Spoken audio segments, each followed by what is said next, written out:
नमस्कार विद्यार्थी मित्रों। आज हम शिक्षा में आदर्शवाद उसके बारे में चर्चा करेंगे। आदर्शवाद का अर्थ व परिभाषा हम देखते हैं। तो आदर्शवाद की उत्पत्ति कहाँ से हुई? तो डेरिवेशन ऑफ वर्ड आइडियलिज्म, आइडियाइज्म शब्द उत्पत्ति प्लेटो ने की है कि आध्यात्मिक सिद्धांत से हुई है और अंतिम वास्तविकता विचारों या विचारवाद है। ये जो प्लेटो ने बोला है कि अंतिम जो वास्तविकता है वो विचारों या विचारवाद है, और उसमें एल है वो ऐसे जोड़ दिया है। ये अक्षर जो जोड़ा है उच्चारण की आसानी के कारण जोड़ा है, बाकी कुछ है नहीं। तो आइडियाइज्म ये एक प्रत्ययवाद है। और आदर्शवाद का जो अर्थ है, आदर्शवाद वह दर्शन है जो मन की प्रकृति को वास्तविक मानता है। यहाँ मन को ज़्यादा प्राधान्य दिया गया है और आदर्शवादियों का विश्वास है कि जो बात सत्य या वास्तविक है वह अवश्य आध्यात्मिक या मानसिक है। कोई भी बात है वो आवश्यक होती है, वो आध्यात्मिक या तो मानसिक रहती है। और वो विश्वास करते हैं, मन की अभिव्यक्ति का साकार स्वरूप में वो विश्वास करते हैं। और इसलिए आदर्शवादियों को मनवादी भी कहा है, मेंटलिस्ट भी कहा जाता है, और आध्यात्मवादी स्पिरिचुअलिस्ट भी कहना अधिक ठीक होगा। उसकी एक परिभाषा दी है हेंडरसन ने।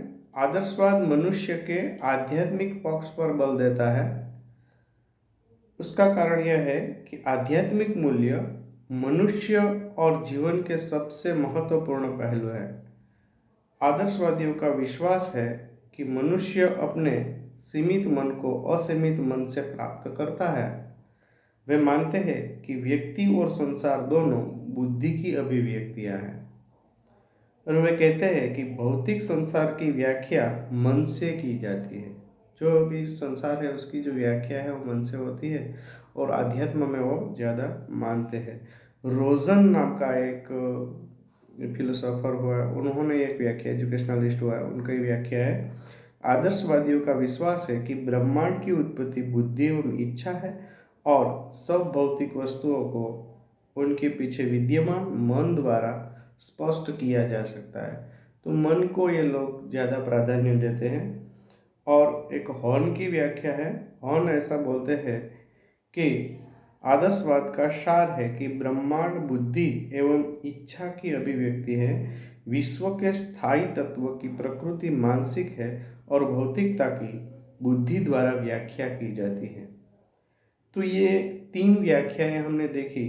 इसके ऊपर से हम ये तारण निकाल सकते हैं, कंक्लूजन पर आ सकते हैं कि यहाँ बुद्धि इच्छा और मन को प्राधान्य देते हैं ये लोग। और ये जो पूरी बात है वो आध्यात्मिक मूल्यों के ऊपर ज़्यादा प्रभाव डालते हैं आदर्शवादी लोग।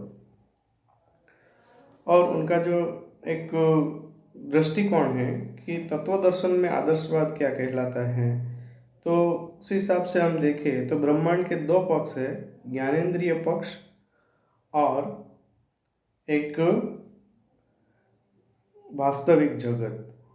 और ज्ञानेंद्रिय पक्ष जीवन का वह पक्ष है जिसकी ज्ञानेंद्रियों के द्वारा खोज और पुष्टि की जाती है, और वास्तविक जगत ज्ञानेंद्रियों की पहुंच से दूर है, उसमें केवल बुद्धि इंटेलेक्ट एवं अतीन्द्रियों के माध्यम से पहुंचा जा सकता है।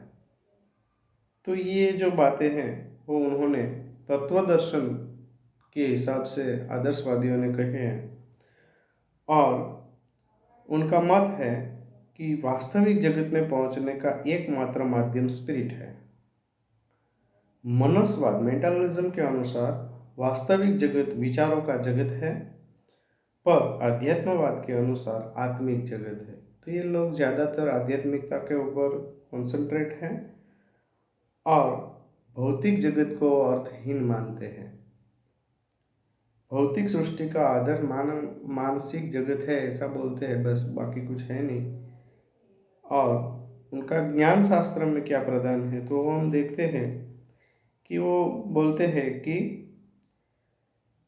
ब्रह्मांड में उन सामान्य सिद्धांतों की खोज करने का प्रयास करते हैं जिनको सार्वभौम सत्य का रूप प्रदान किया जा सके।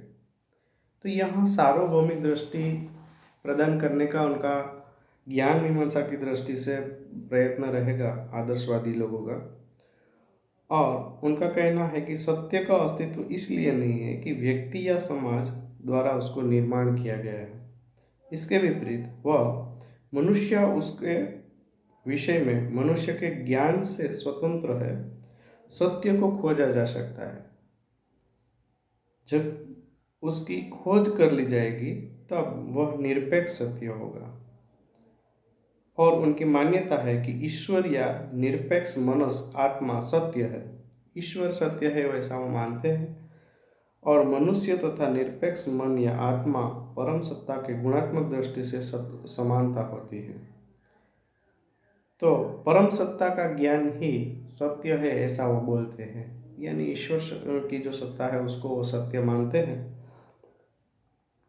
और उनके अनुसार तर्क बुद्धि परक ज्ञान सत्य तथा स्थायी होता है।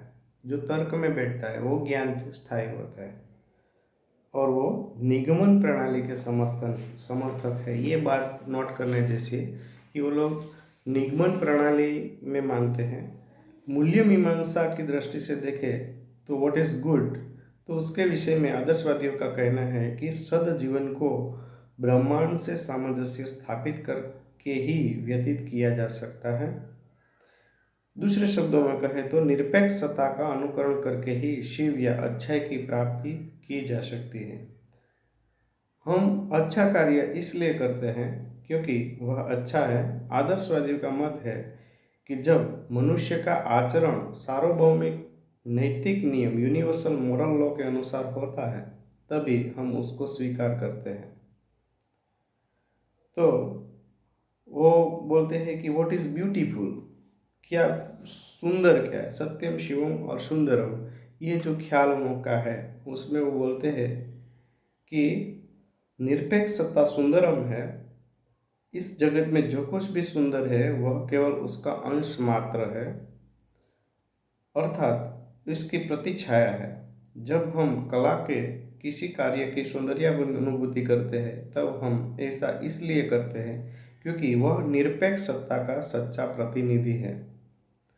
साथ ही वह हमें निरपेक्ष सत्ता के अधिक समीप पहुंचाने के में सहायता प्रदान करता है। तो यही कारण है कि आदर्शवादी संगीत को सर्वोत्तम प्रकार की सौंदर्यानुभूति की रचना मानते हैं और उनका आग्रह है कि संगीत भौतिक जगत का प्रतिनिधित्व नहीं करता है वरन निरपेक्ष सत्ता के हृदय को प्रकट करता है। अब हम देखते हैं उनके प्रिंसिपल्स, आदर्शवाद के क्या क्या प्रिंसिपल्स है वो मैं आपको बताना चाहता हूँ। तो देखते हैं थॉमस और लैंग ने वो सिद्धांत दिए हैं। तो पहला सिद्धांत ये है कि सच्ची वास्तविकता आध्यात्मिकता या विचार है। पहला ये बताते हैं कि सच्ची वास्तविकता आध्यात्मिकता या विचार है। दूसरा बताते हैं कि ज्ञान का सर्वोच्च रूप क्या है? अंतर्दृष्टि है, जो व्यक्ति के अंदर से निर्माण होती है। आत्मनिर्णय तीसरी बात बताते हैं सच्चे जीवन का सार है। चौथी बात, इंद्रियों द्वारा सच्ची वास्तविकता को नहीं जाना जा सकता है। पांचवी बात ये बताते हैं कि प्रकृति की दिखाई देने वाली आत्मनिर्भरता भ्रमपूर्ण है। अभौतिक मूल्य ही अंतिम और अनंत वास्तविकता है। बाह्य संसार हमारे मनस और आत्मा द्वारा अंकित किया गया केवल एक दृश्य है।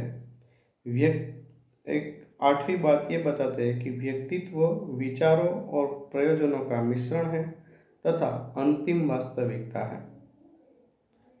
नौवीं बात ये बताते हैं कि ईश्वर जो सब दूसरे जीवों के बारे में बताता है मनस के संबंध रखता है। 10वीं बात ये बताते हैं कि आत्मा अपने रूपांतरों और दशाओं के सिवा न तो कुछ जानता है न जान सकता है।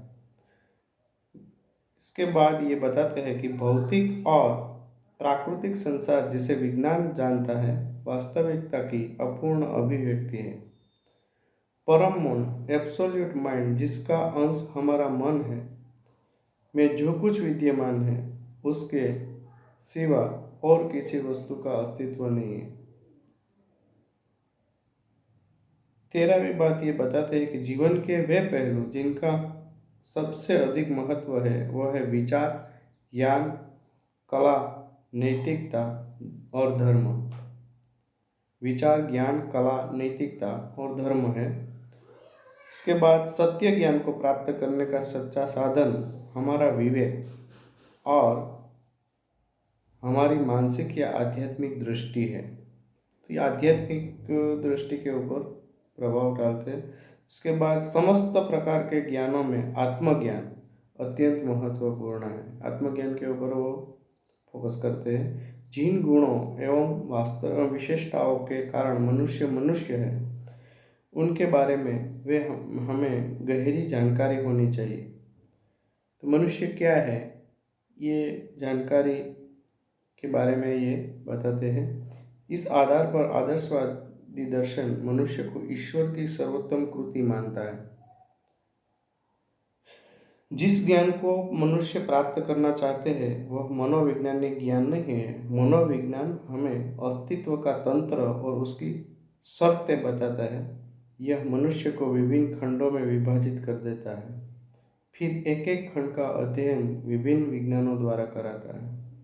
मनुष्य को आत्मिक स्थिति, ज्ञान तथा नैतिक दृढ़ विश्वास से रहित मानकर अन्य पदार्थों की भांति एक पदार्थ मात्र मान लेता है। परंतु मनुष्य विचारों, भावनाओं तथा इच्छाओं का ही एक संकलन मात्र नहीं वरन एक आत्मिक प्राणी है जो कि स्वयं के लिए कर्ता तथा कर्म दोनों है। तो इस तरह से ये प्रिंसिपल्स उन्होंने जो दिए मैंने आपके सामने पढ़ने का प्रयत्न किया और उसके आगे वो बताते हैं वो हम देखेंगे।